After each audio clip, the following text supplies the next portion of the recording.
Hello everyone, in this video I want to introduce you to discrete mathematics. Let me begin with a question.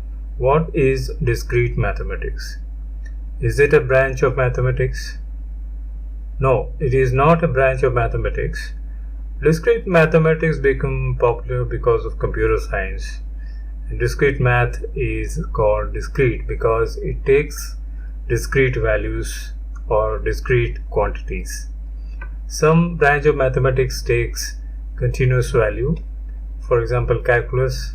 Calculus takes continuous values and deals with the physical world or physical quantities. It does not mean that calculus is not used in computer science. It does. So what are these physical quantities? So these are speed, velocity, acceleration, etc.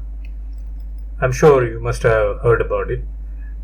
Discrete maths, on the other hand, has to do with computer science and statistics, and there are many topics. So in this tutorial we cover only important topics like prepositional logic or simply logic, which deals with the statements and focus on building arguments.